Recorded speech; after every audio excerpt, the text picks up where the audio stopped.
gentileza, vamos juntos meditar no texto dado no primeiro livro dos reis de Israel, capítulo de número 17.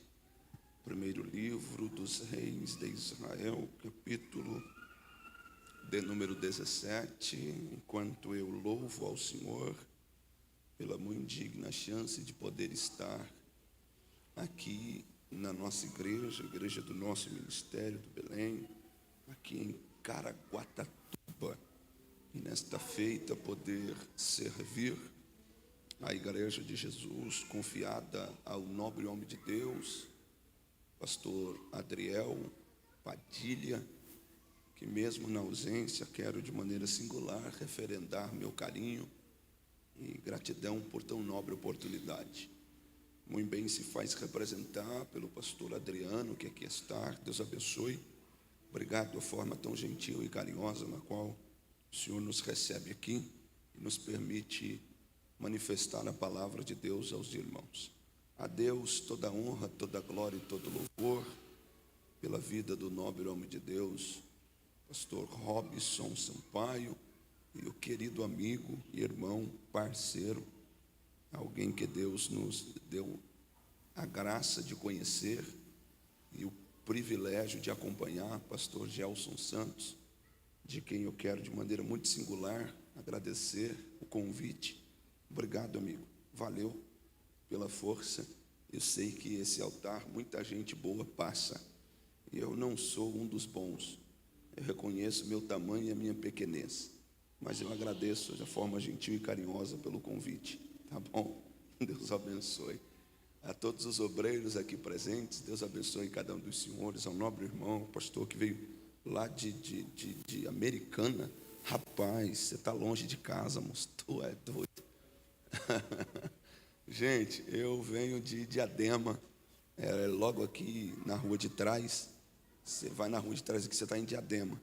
Rapaz, é longe o lugar, eu não sabia que era longe assim não, moço. Na minha mente pálida, inocente, eu falei, vou descer a ribanceira da Imigrantes e eu chego lá. Chega não, irmão. Não vai que você não chega não. Tem que subir aí a Ayrton Senna todinha e descer a Tamoios e curva, ir atrás de curva. E que bom, eu cheguei e estou feliz de estar com vocês aqui, tá bom? Muito bem acompanhado da minha família, essa moça linda que me deu para casar, e com ela estou casado, e se Jesus não voltar até julho, nós completamos 17 anos de casamento com essa moça linda que Jesus me deu, e deste casamento, estas duas joias preciosas, o Arthur e a moça Laura, que está aí, graças a Jesus. Ninguém foi para a escola hoje, né? Aleluia. Veio todo mundo para o culto, glória a Deus. Me deram um prejuízo na padaria ali agora, louvado seja Deus. Mas é bênção, irmão, é bênção. Alimente os seus dragões, alimente. Coisa boa.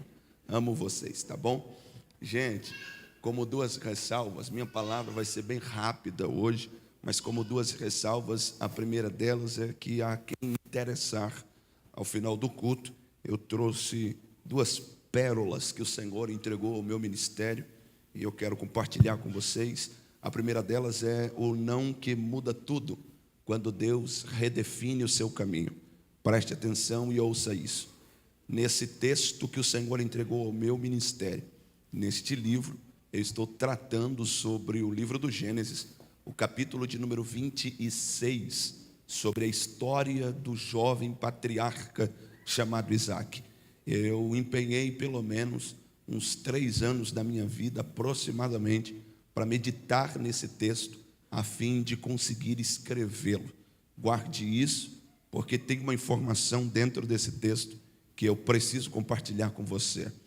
Aprenda essa lição, e essa é uma lição como um spoiler da vida de Isaac. Observe, todas as vezes que Deus lhe diz um não, nunca será maldade de Deus.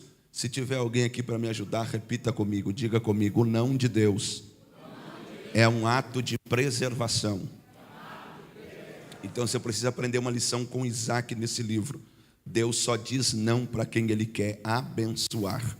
Então receba essa palavra como um spoiler deste livro para o seu coração. Se Deus já lhe disse um não, fique atento. tem um sim de Deus para chegar, e o sim de Deus chega com uma grande bênção. A pergunta que eu faço nesse texto e corroboro com quem ler, a pergunta é a seguinte: se Deus tivesse dito sim, quando Deus disse não, aonde você estaria agora? Entendeu? Foi o não que Deus te deu lá atrás que te trouxe para o culto essa noite. O segundo livro que eu quero compartilhar com você, Queime as Carroças, um ato irresistível ao chamado. Nesse livro eu estou tratando do primeiro livro dos Reis, capítulo de número 19. Nós vamos meditar no 17, mas nesse livro eu falo do capítulo 19, sobre o moço Eliseu, que quando recebe uma proposta de Elias e uma palavra dizendo, segue-me, o Eliseu queima tudo o que ele tem para seguir o homem de Deus. Vale como spoiler, porque fui eu que escrevi, eu sei o que tem aqui dentro. Primeiro, Deus nunca vai chamar alguém que tenha um plano B de vida. Com Deus não funciona meio a meio. Com Deus funciona ou tudo, e com Deus funciona ou nada. Não dá para servir a Deus e cumprir ministério pela metade. Ou você queima a carroça, ou Deus não faz de você o que Ele precisa fazer. Então, fica na sua mente, que o seu coração se aguce. Ao final do culto, nosso material vai estar aí em algum lugar, numa mesa da misericórdia aí fora. Passe ali, abençoe a sua vida. Vale como informação, Albert Einstein, que nós temos hoje como uma das mentes mais poderosas que o mundo já viu. Albert Einstein disse o seguinte: só há um bem precioso que ninguém nunca roubará de você, é o conhecimento. Então abençoe a sua vida, aumente o seu conhecimento, e abençoando você, você me abençoa. Quem entende, diga amém. Capítulo de número 17, eu quero ler com vocês o versículo de número 13, e rapidinho eu devolvo, que eu viajo já já em nome de Jesus, aleluia. Versículo de número 13, diz o texto: e Elias lhe disse, não temas. Vamos lá, me ajude com essa leitura. O que foi que Elias disse? Não temas.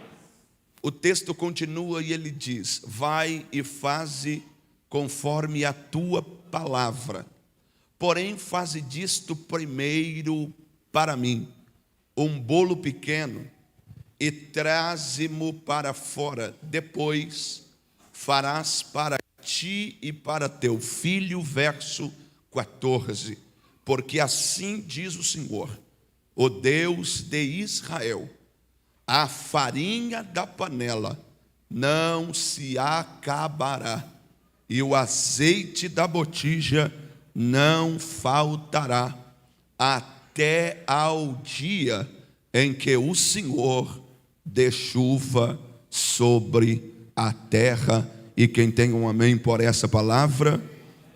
Se você pode, se assente. Muito obrigado.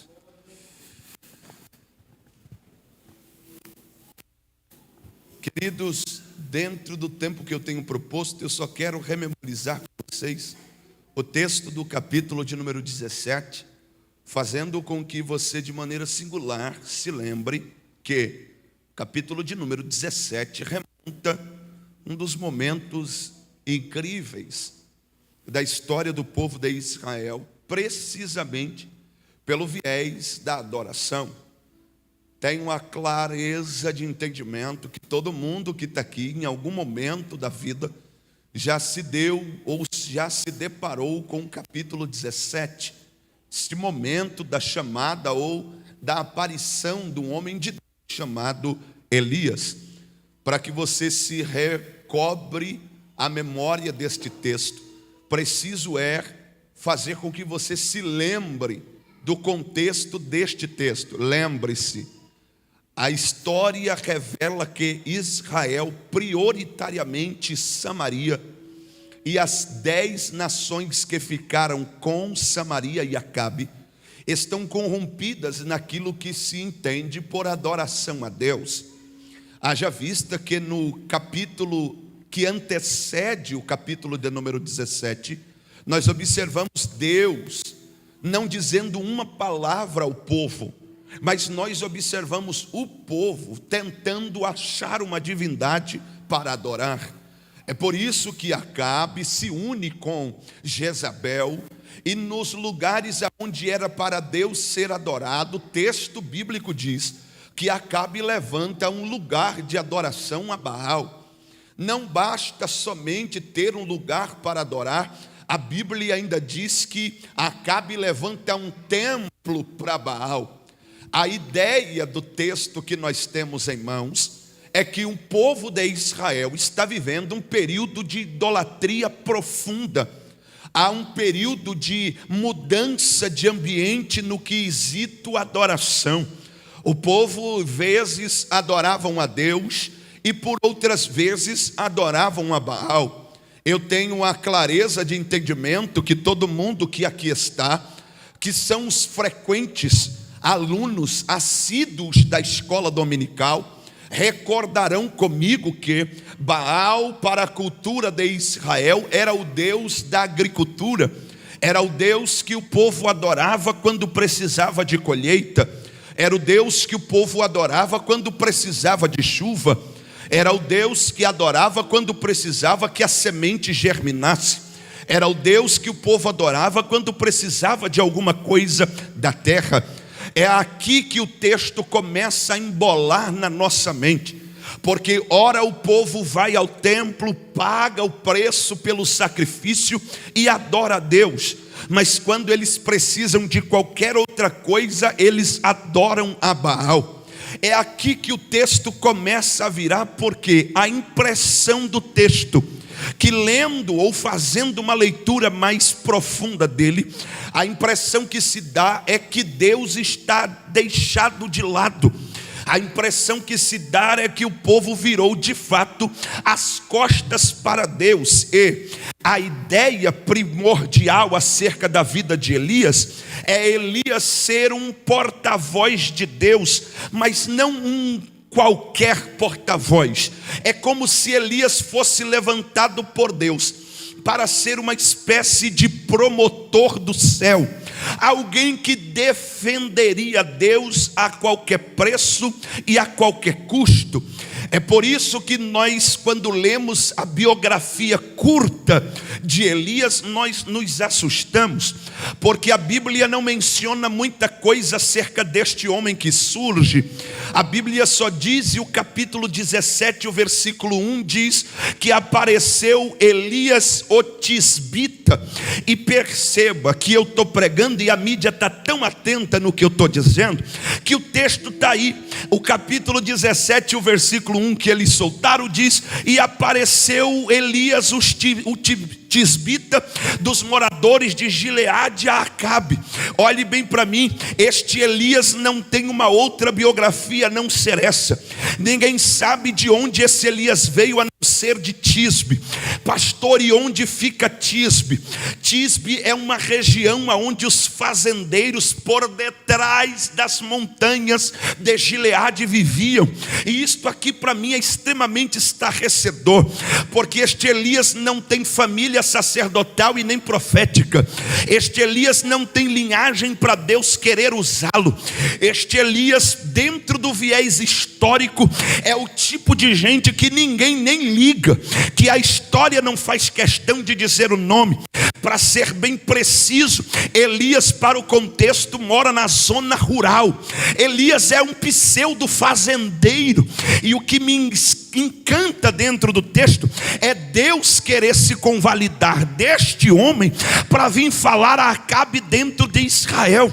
Isto aqui na minha cabeça começa a abrir um parênteses, porque é uma verdade de Deus aqui.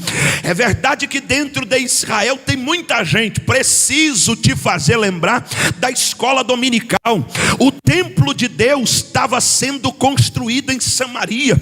Lembre-se de que a samaritana está questionando Jesus lá em João 4, perguntando qual era o lugar da adoração. Aqui em Samaria já tinha um templo de adoração a Deus, mas o povo não quer adorar. Olha para mim, tem sacerdote no templo, tem homens que foram chamados para o templo, os levitas estão no templo, mas a impressão que eu tenho, e se meu som não baixar eu vou continuar pregando, a impressão que eu tenho é que dentro de Samaria, por mais que tivessem pessoas, não tinha ninguém para Deus usar.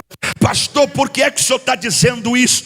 Porque Deus tem que sair da cidade e ir lá na zona rural de Tisbe e falar com Elias e dizer: levanta-te daí, sai da fazenda, sai da zona rural e vai lá dentro de Israel, porque lá eu vou te usar para Acabe.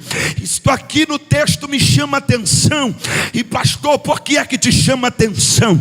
Porque se quem foi chamado para fazer não está disposto a fazer aquilo que agrade ao nome do Senhor, lá vai uma deixa para ver se alguém veio para o culto da glória a Deus.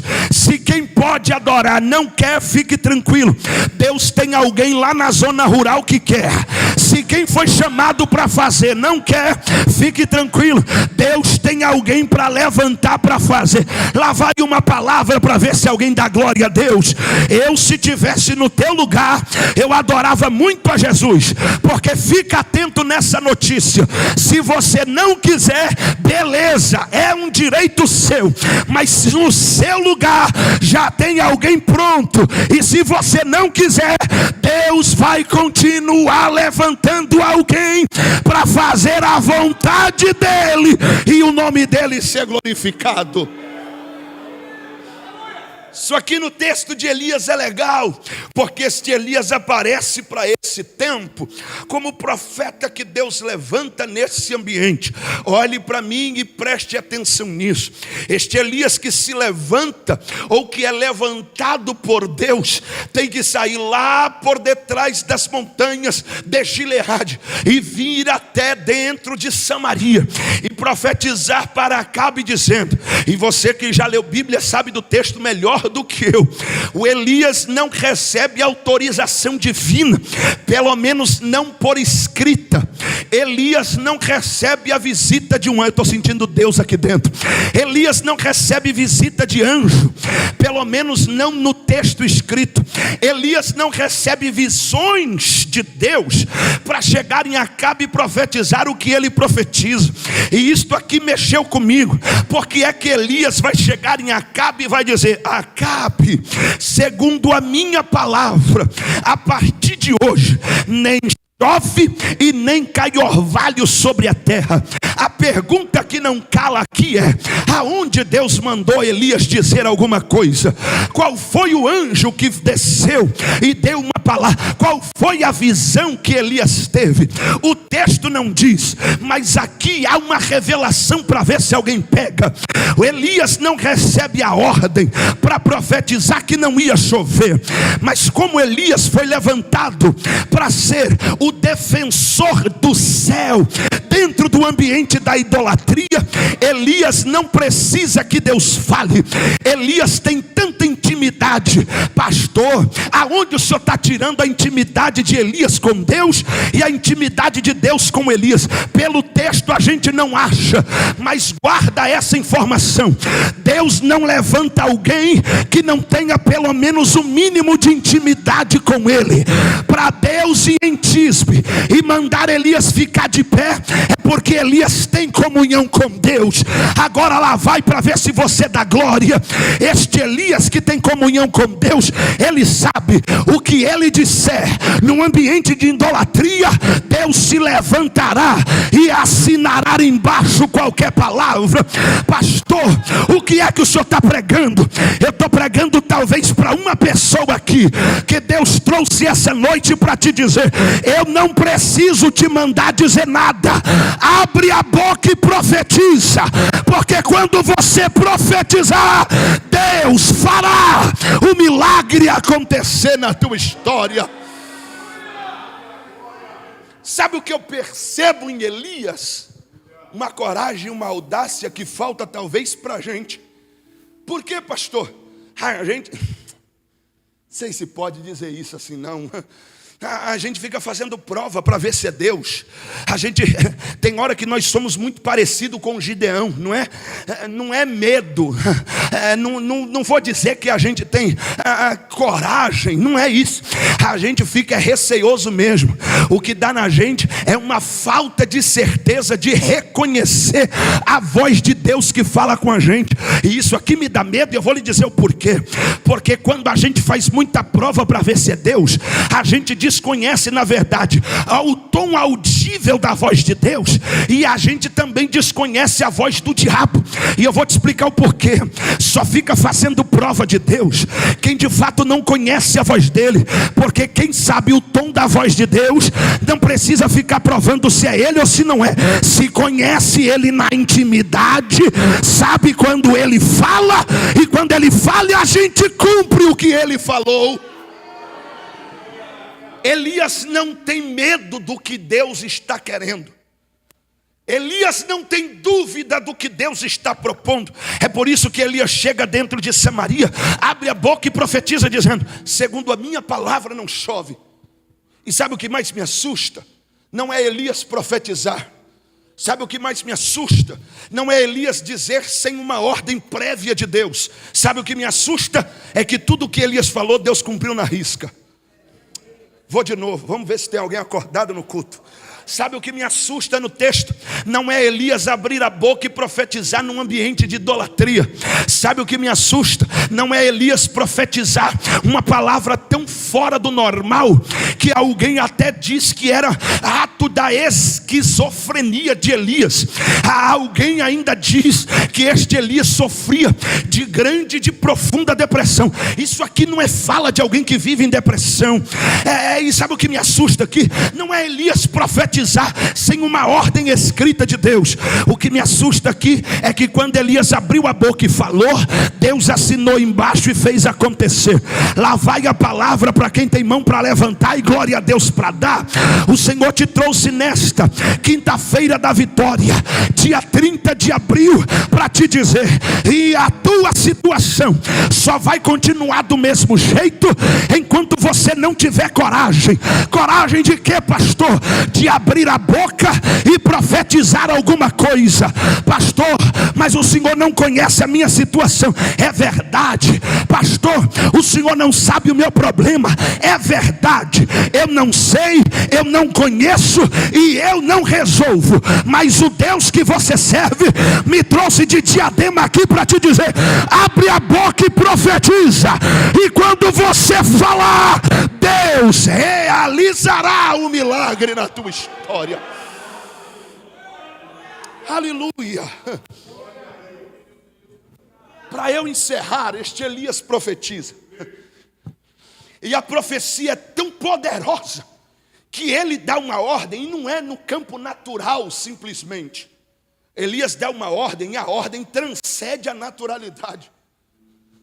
Elias não era desses profetas que revelava o nome de fulano de tal, o CEP de não sei quem, o CPF do fulano não sei da onde. Elias abre a boca e profetiza para aquilo que ninguém tem um controle. Elias abre a boca e profetiza para a natureza, dizendo: segundo a minha palavra, a partir de hoje não chove mais. Você quer ver? Cadê os alunos que fizeram o ensino médio, ou ensino fundamental, melhor dizendo, o ensino fundamental? Levanta a mão, deixa eu ver quem. Só minha esposa, vamos lá, aleluia. Alguém fez o ensino fundamental no colégio? Levanta a mão assim para eu ver. Isso. Quem fez o ensino fundamental vai se lembrar das aulas de ciência. Lembra que o professor dizia que para que houvesse chuva era necessário primeiro, como primazia, haver um aquecimento da terra. Pastor, em que sentido? O sol precisaria ficar mais escaldante. Havendo um aquecimento nos graus Celsius da temperatura da terra, havia um segundo fenômeno chamado de evaporação das águas. Toda a água do mar, todas as águas dos rios eram micros evaporados evaporadas. Essa evaporação que o olho nu não enxerga, elas iam subindo, subindo, subindo. Havia um terceiro fenômeno que acontecia com a evaporação da água. As gotículas de água subiam até a atmosfera, e na atmosfera começavam a se formar as nuvens. Elas, com maior aquecimento, iam se enchendo, se enchendo, se enchendo, e o processo de condensação era feito. As moléculas de água iam se juntando uma na outra, uma na outra. A nuvem ficava pesada e densa. Quando havia este processo de condensação, a nuvem ficou pesada demais, não dá para aguentar mais, não, então manda a chuva para baixo. Era isso aqui que acontece. Agora, para me escandalizar, aparece Elias e diz: a partir de hoje, segundo a minha palavra, o que é natural vai parar de acontecer. O que é um fenômeno natural que ninguém domina. Não tem dança de chuva para fazer chover. Não tem método que faça chover. É fenômeno natural, não depende de homem. Aí chega Elias e diz: vai depender hoje. Porque segundo a minha palavra, não cai nem chuva e nem orvalho. Ai, como eu queria que alguém tivesse entendido o que eu preguei, Jesus. Porque eu vou liberar uma palavra sobre você e sobre a sua casa. Aquilo que não depende, ixi, misericórdia. Aquilo que alguém disse não depende mais de você. Você já tentou, você já falou, você já colocou a mão e não deu certo. O Senhor me trouxe aqui para te dizer: basta uma palavra tua hoje. Pastor, mas é fenômeno natural, está acontecendo, eu não tenho mais o controle. Não tinha o controle. É neste culto, e é num culto como esse, que Deus apareceu para te dizer: abre a boca e profetiza, porque através da tua palavra eu vou profetizar e alguém recebe. Quando você profetizar, a porta que fechou, Deus vai abrir. É quando você profetizar que o filho que se foi, Deus vai trazer de volta. É quando você profetizar que a saúde que foi, vai voltar, e o nome do teu Deus será glorificado. Elias profetiza nesse ambiente e diz: é segundo a minha palavra, não chove. E olhe para mim, diga comigo: não. E você foi embora. Já encerrei. Diga comigo, diga não. Choveu. Bonito, alto e forte. Diga: não choveu. Não, bonitinho, bonitinho, mais forte. Abre a boca aí, diga comigo: não choveu. E eu acho isso aqui muito lindo, porque a impressão que eu tenho textual, interpretando isso, é como se Deus ouvisse Elias profetizar. A palavra do Elias chegou no trono de Deus. Eu imagino, viaja comigo aqui, eu imagino Deus olhando e dizendo: oh, rapaz, você profetizou. Qual é o poder que Elias tem de mandar num processo natural? Nenhum. Mas com a palavra que Deus deu, aí todo mundo, a Bíblia diz que quando Deus fala, até a natureza se cala, irmão. Eu fico, isso aqui não está no texto, irmão. Isso aqui não está no texto. Isso aqui também não é heresia. É só o pregador pensando. Raciocina comigo. Deus ouvindo Elias profetizar, e eu imagino a ordem de Deus. A ordem de Deus é mais ou menos assim: ô terra, ouve bem, porque lá vai a minha palavra. A partir de hoje e a partir deste momento, você nem esfria mais um grau e nem aquece mais um grau. A temperatura que está, você vai manter. Por que, Deus? Se você mantiver a temperatura, não há processo de evaporação. Não havendo processo de evaporação, não há processo de condensação. E não havendo processo de condensação, não chove. Deus, se não chover, o animal morre. Se não chover, não produz. Se não produzir, o povo vai passar fome. Aí Deus disse: é exatamente isso que eu estou dizendo. Não chove porque um profeta teve coragem de abrir a boca e dizer que não vai chover mais. Levanta a mão para pegar essa palavra. O Senhor está te dizendo na minha boca: tenha coragem de dizer o que mais ninguém diz, porque se você disser o que mais ninguém diz, Deus fará na tua história o que não fez na história de ninguém. Então me ajuda a pregar isso para alguém. Tem coragem ou não? Tem coragem ou não? De me ajudar a pregar isso para alguém? Se tiver, acha alguém pertinho aí, diga para ele. Para viver o que ninguém vive. Não, bonito, alto e forte. Diga para alguém. Para viver o que ninguém vive, tem que ter coragem de profetizar o que mais ninguém profetiza. Pega na mão de alguém e diga para ele: se você profetizar o que mais ninguém profetiza, te prepara, o Deus que tem poder vai fazer acontecer na sua vida. Uramande Ramaya Shandereva. Aleluia. Aleluia. São 9:09 e eu encerrei aqui. Olhe para mim. Elias abriu a boca e disse: não chove. E não é sobre o que alguém quer, e nem sobre o que alguém gosta. É sobre a coragem de quem foi chamado para dizer alguma coisa. Vou de novo. Não é sobre aquilo que alguém quer, e nem sobre aquilo que alguém gosta. É sobre a coragem que Deus deu para quem foi chamado para profetizar. Elias abriu a boca e não perguntou se alguém queria chuva, ou se alguém não queria que chovesse. Elias não perguntou se alguém ia ficar com fome. Ele simplesmente defendeu Deus. E defendeu como, pastor? Lembra do que eu falei? Baal era o Deus da agricultura, o Deus da chuva, o Deus da terra, o Deus da semente. Elias abriu a boca e disse: vocês vão ver quem é Deus agora. Se Baal é Deus, vai chover. Mas se eu estou em nome do Senhor, não chove mais aqui. Levanta a mão, porque vai uma palavra. Eu não sei, eu vou na mesma toada que eu estou sentindo dentro do culto. Eu não sei quem são os inimigos e os adversários que se levantaram e disseram: não vai dar, não tem jeito, não vai dar certo, não vai acontecer. Mas eu vou profetizar, e alguém recebe essa palavra. O Senhor te trouxe para te dizer essa noite: abre a boca e profetiza, porque eu sou Deus que te chamei e te coloquei de pé. Abre a boca e fala, e deixa que o resto quem cuida sou eu na tua vida. Não é sobre alguém que quer, é sobre a coragem que você precisa ter. E eu vou lhe dizer, acerca de coragem, coragem não é ausência de medo. Oi, Jesus, vamos de novo. Coragem não é acerca de medo. Coragem é acerca do propósito que você tem. Coragem não é ausência de medo. Coragem é acerca do propósito que você tem.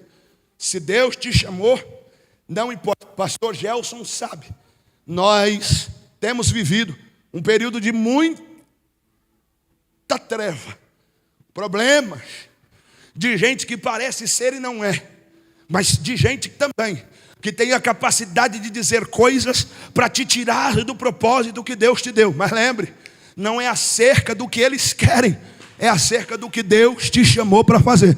Pastor, mas o senhor não tem medo? Eu tenho, mas quem me chamou é maior do que o medo que eu sinto, irmão. Não sei se alguém está pegando o que eu estou pregando.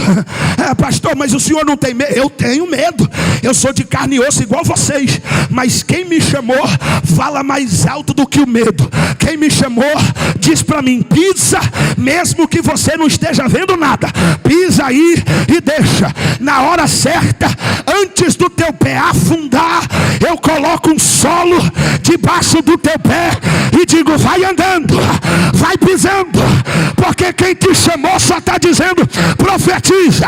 Quando você falar, acontecerá milagre de Deus. Então esta noite, dentro do tempo que me foi proposto, eu quero orar com você, e a minha oração vai ser essa: Senhor, dê coragem. E eu vou repetir: ter coragem não é ter ausência de medo, é profetizar com medo mesmo. Pastor, como profetizar com medo? Isso aqui é coisa de profeta, filho. Nem todo mundo que fala tem poder naquilo que está falando para ele mesmo cumprir. Haja vista que não é só uma palavra, não é só falácia, é uma profecia. E profetizando em nome do Senhor. Então eu não dependo da minha força para fazer, eu só preciso profetizar. E aquele que está em mim é quem vai cumprir tudo aquilo que precisa ser cumprido. Então esta noite eu quero orar para que Deus te dê coragem. Coragem para quê, pastor? Para profetizar. Profetizar o quê, pastor? Que Deus vai salvar toda a tua casa para a glória do nome dele. Não, pastor, mas o senhor não conhece. Meus filhos hoje estão na biqueira. Minha filha hoje está num lugar que eu não conheço. Não é sobre o que alguém quer, é sobre a coragem que você precisa ter de dizer o que mais ninguém diz. Não, pastor, eu não tenho coragem para profetizar, porque se eu profetizar que a porta vai abrir, eu não vou ter o currículo necessário para a porta. Então vai continuar desempregado, porque Deus, para te colocar na porta, Ele nunca dependeu do teu currículo, Ele sempre dependeu da chave que Ele tem. E João no Apocalipse diz: Ele tem a chave que abre e ninguém fecha, mas se Ele fechar também ninguém abre. E Ele está te dizendo: profetiza hoje, porque se você profetizar, a porta abre e o nome do teu Deus é glorificado. Então eu quero orar com você esta noite. E você que precisa de coragem. Para quê, pastor? Para viver o que não viveu ainda. Se esta é uma palavra revelada de Deus ao coração do nosso pastor, o texto está aí. 2026 é o ano de uma grande... 2026 é o ano de uma grande... E a grande obra só acontecerá com quem tem coragem de dizer o que mais ninguém diz. Pastor, como? Lembra de Neemias? Quando Neemias chegou, só vou pincelar, não vou nem entrar. Quando Neemias chegou, alguém disse: os muros estão caídos. Tem 90 anos que os muros estão assim, ninguém reconstrói. Neemias chegou e disse: nós vamos colocar de pé, fica tranquilo. Não, mas levantou Sambalate, Tobi e Gesem e disse: se as raposinhas passarem, vai derrubar. O Neemias disse: fica tranquilo, eu estou numa grande obra e eu não vou parar. Eu estou profetizando, tomara que alguém receba o que Deus tem para fazer na tua vida. Se alguém pegar essa palavra, o que Deus tem para fazer na tua vida em 2026 está dependendo mais de você do que dele. Pastor, que loucura. Eu estou sendo profeta para te dizer: abre a boca e profetiza mesmo contra a esperança. Profetiza que vai acontecer. E isso aqui não é palavra de autoajuda não.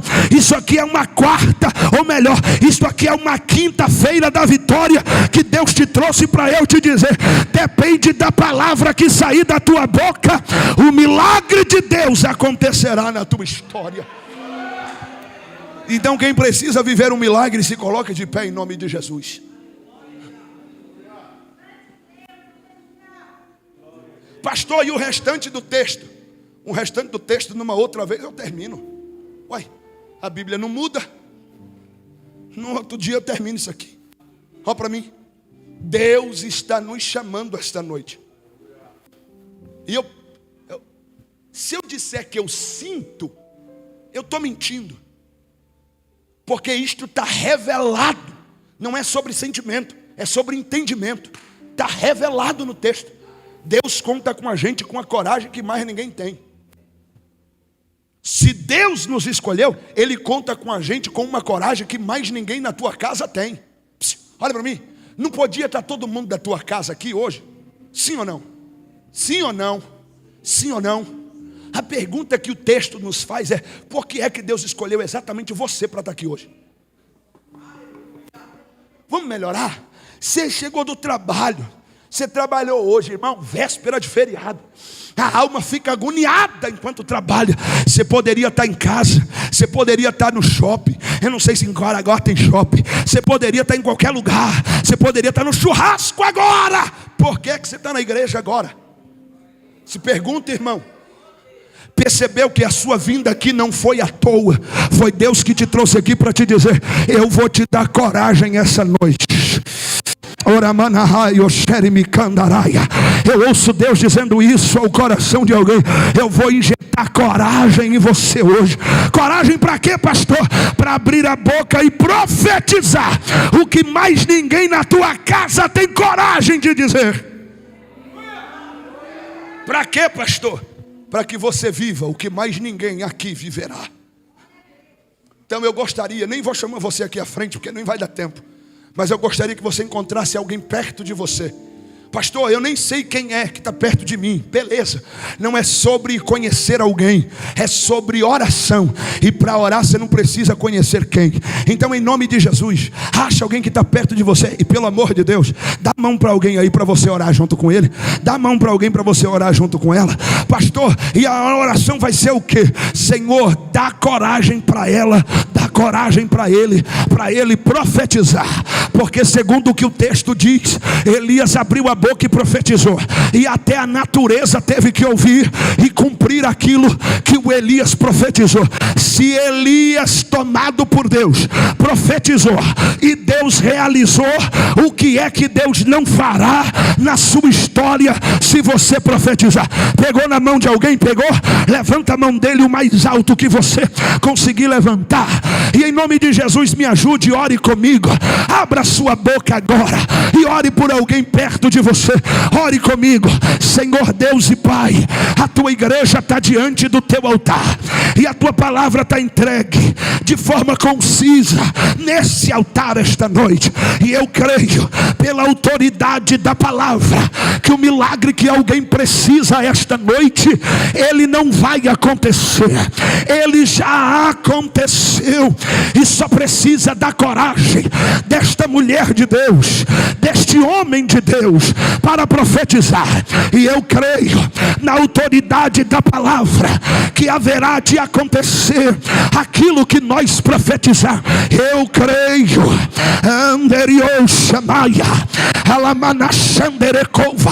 eu creio na autoridade da palavra que haverá milagres para acontecer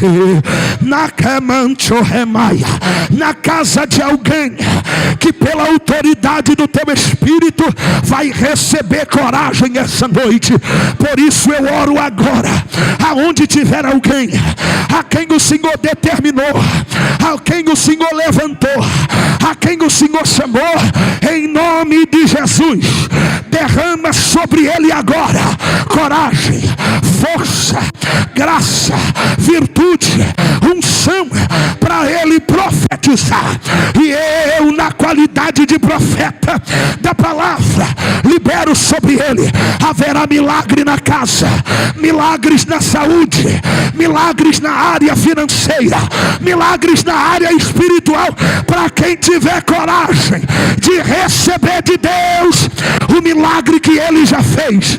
Então abre a boca agora e adore ao teu Deus agora, porque enquanto você abre a boca e adora, ele te dá força, ele te dá coragem, ele te anima, ele te levanta, ele te põe de pé. Abre a boca agora, abre a boca agora. Quem tem glória, abre a boca e vai dando glória. Quem tem aleluia, abre a boca e vai dando aleluia. Vai sendo cheio, vai sendo cheio, cheio de coragem, cheio de força, cheio de autoridade. Abre a boca agora. Tem alguém orando, eu creio. Tem alguém orando, eu creio. Tem alguém orando, eu creio. Tem alguém orando, eu creio. Se prepare, porque alguém vai perguntar: o que foi que aconteceu? E você vai dizer: eu profetizei porque eu recebi coragem de Deus.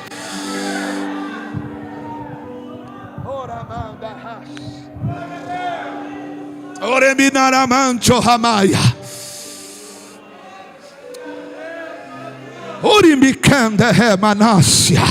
Não cesse de orar por alguém, não pare de orar por alguém.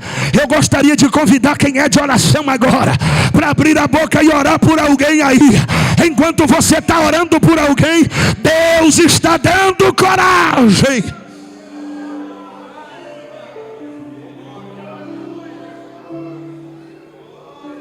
Aleluia.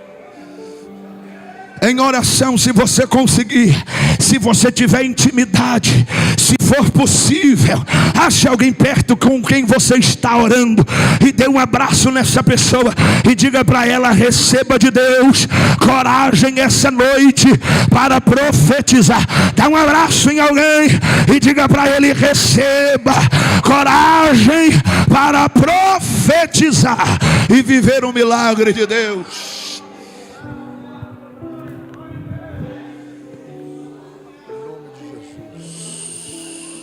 Glória a Jesus. Quem recebe essa palavra glorifica Jesus. Maravilha.